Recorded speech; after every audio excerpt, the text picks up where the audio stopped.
Hello everyone, this is Neha Singh. स्वागत है आप सभी का मेरे यूट्यूब चैनल पर।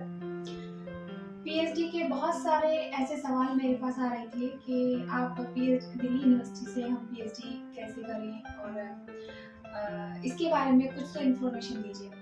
तो वही सारे सवाल लेकर आज मैं उपस्थित हुई हूँ आपके सामने। तो देखते हैं क्या क्या सवाल आपके मैं जवाब दे सकती हूँ। तो पहले सवाल देख लेते हैं। पहला सवाल था कि पीएचडी के इंटरव्यू की तैयारी कैसे करें। नेक्स्ट, पीएचडी इंटरव्यू के लिए सिनॉप्सिस कैसे बनाएं।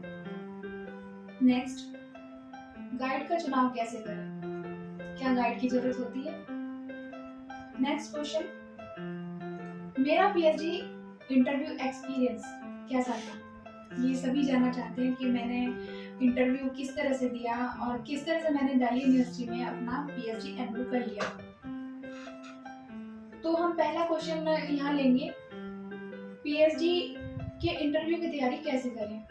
अभी अभी दिल्ली यूनिवर्सिटी ने पीएचडी के एंट्रेंस एग्जाम निकाले थे, जिसमें काफी सारे बच्चों ने अपना एंट्रेंस एग्जाम निकाल लिया है और जिनके नंबर आए हैं इंटरव्यू में वही बैठेंगे। तो इंटरव्यू की तैयारी कैसे करें, उसके लिए आपको क्या क्या चाहिए। सबसे पहले तो आपके पास सिनॉप्सिस होना चाहिए आपका, और दूसरा आपके गाइड।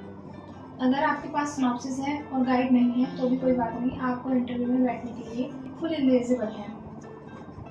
फिर आपको उस जो आपने सिनॉप्सिस बनाई है उसकी 10 कॉपी, फॉर्म की फोटोकॉपी, आपके रिजल्ट की फोटोकॉपी और आपकी गाइड की साइन। तो बात करते हैं कि आपके इंटरव्यू की। जब आप वहाँ पर इंटरव्यू में एंट्री करेंगे तो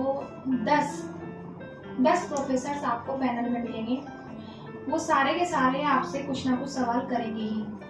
कई बार नहीं भी करते हैं अगर उनको सिनॉप्सिस में सब कुछ अच्छा मिल जाता है। और कई बार वो सारे के सारे क्वेश्चन करते हैं कि आपने ये कैसे लिया, कहाँ से लिया, क्या इसका सीमा क्षेत्र है। आप ये सबसे पहला सवाल ये होता है कि आपने ये टॉपिक चूज क्यों किया और आप पीएचडी करना क्यों चाहते हैं, आप हमारे यहीं से पीएचडी क्यों करना चाहते हैं। तो इन सारे सवालों के आपको जवाब तैयार रखने होंगे।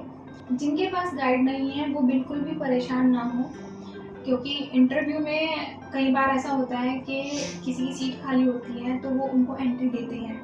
अगर आपका टॉपिक बहुत अच्छा है तो भी आपको गाइड अवेलेबल हो जाता है। कई बार सीट अवेलेबल नहीं होती है तो ही एडमिशन रुकता है, नहीं तो 100% हो ही जाता है। सिनॉप्सिस कैसे बनाएं। सिनॉप्सिस के लिए सबसे पहले टॉपिक लीजिए, उसमें एब्स्ट्रैक्ट जोड़िए।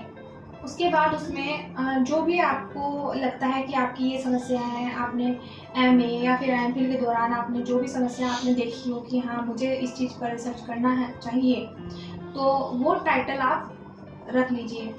उसका चैप्टराइजेशन कीजिए कि आपको कितने अध्याय में आपका सिनॉप्सिस बांटना चाहिए, कितने चैप्टर उसके होने चाहिए। जैसे कि मेरे 4 या 5 चैप्टर हैं मेरे सिनॉप्सिस में। उसके बाद आपको बिब्लियोग्राफी आती है, संदर्भ ग्रंथ सूची। उसके लिए आपको सारी ऑथेंटिक बुक देखनी पड़ेगी। इंटरनेट से सामग्री नहीं ले सकते आप, विकिपीडिया का यूज़ नहीं कर सकते। और अगर आपने किसी का इंटरव्यू लिया है तो आप उसको भी मेंशन आप इसमें कर सकते हैं। मेरा जो सिनॉप्सिस था मैं दिखाना चाहूँगी आपको।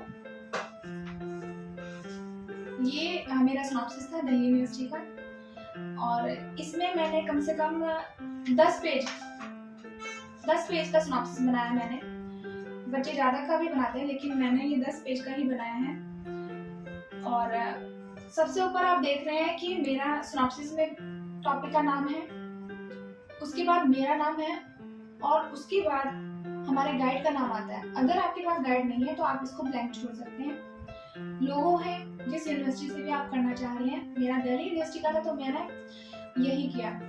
सबसे पहले आप चुनाव कर लीजिए एक टॉपिक का, उस पर अच्छे से मनन कीजिए कि क्या आप इस पर रिसर्च करना चाहते हैं। उसके बाद आप एक गाइड का चयन कीजिए, अगर आपको अवेलेबल है तो, नहीं है तो कोई बात नहीं, आप इंटरव्यू दीजिए, क्योंकि इतनी जल्दी इंटरव्यू के लिए गाइड मिलना भी थोड़ा मुश्किल है। अगर आपका जल्दी इंटरव्यू है तो नहीं मिल पाएगा इतनी जल्दी। कम से कम आपको 2 या 3 महीने का टाइम होना चाहिए कि अगर आपको गाइड चाहिए तो।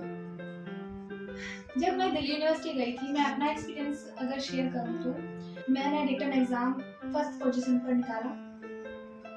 उसके बाद मैं अपने डिपार्टमेंट गई, म्यूज़िक डिपार्टमेंट। वहाँ मैंने काफ़ी सारे गाइड से बात की और मेरी बात बनी भी, बट टॉपिक पर बात अटक गई मेरी कि कोई मेरा टॉपिक लेने के लिए तैयार नहीं था।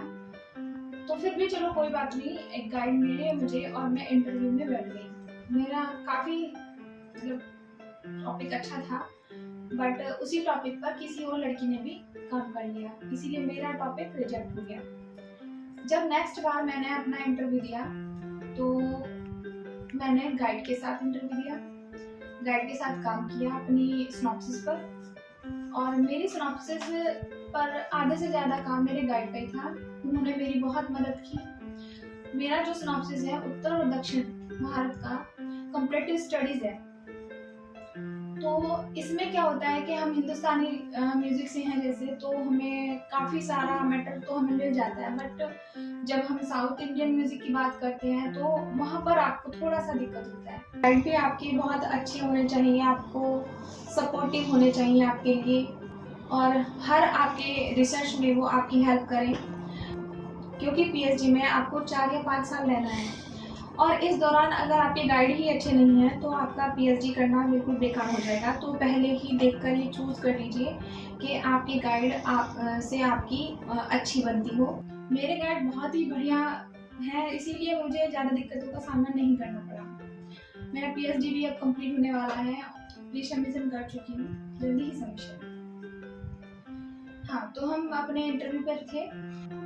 जब मेरा इंटरव्यू हुआ था तो 10 कॉपी मुझसे मांगी गई थी। 10 कॉपी का मीन्स है कि वहाँ पर पैनल में इंटरव्यू लेने वाले जो होते हैं वो 10 प्रोफेसर होते हैं, वो सीनियर प्रोफेसर्स होते हैं, और अलग अलग करके वो आपसे एक सवाल करते रहते हैं कि आपने ये क्यों लिया है, टॉपिक क्यों लिया है, क्या मकसद था आपका ये टॉपिक लेने के लिए, इसका सीमा क्षेत्र क्या है, कि आपने उसको एक पर्टिकुलर एरिया में बांधा है कि नहीं बांधा है।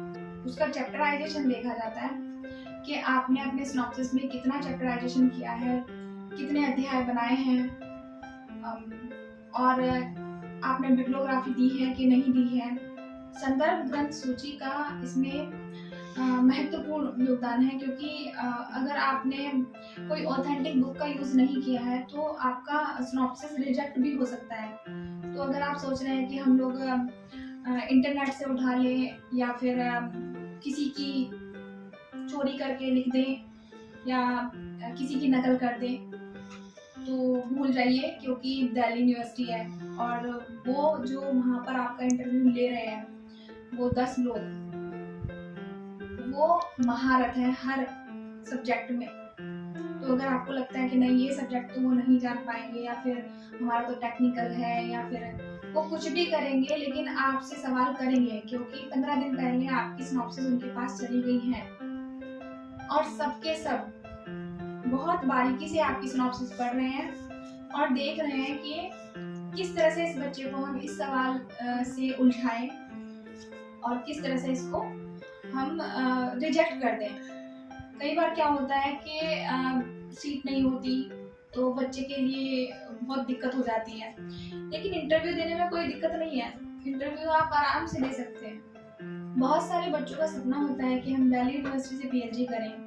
पीएचडी आप कहीं से भी कर सकते हैं, सब जगह की मान्यता सेम है, लेकिन बस ये हमारी मान्यता हो गई है कि हमें दिल्ली यूनिवर्सिटी से ही पीएचडी करना है, या फिर हमें क्यों करना है। इसके बारे में मैं आपको नेक्स्ट वीडियो में बताऊंगी कि यहाँ पीएचडी करने के बेनिफिट्स क्या हैं और अदर स्टेट यूनिवर्सिटी या फिर अदर सेंट्रल यूनिवर्सिटी में पीएचडी करने के क्या फ़ायदे या नुकसान हैं।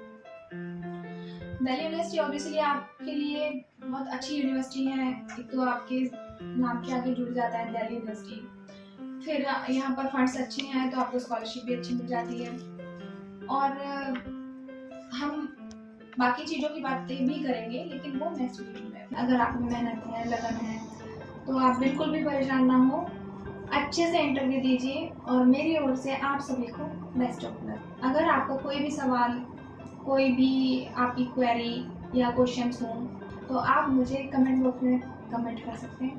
Thank you.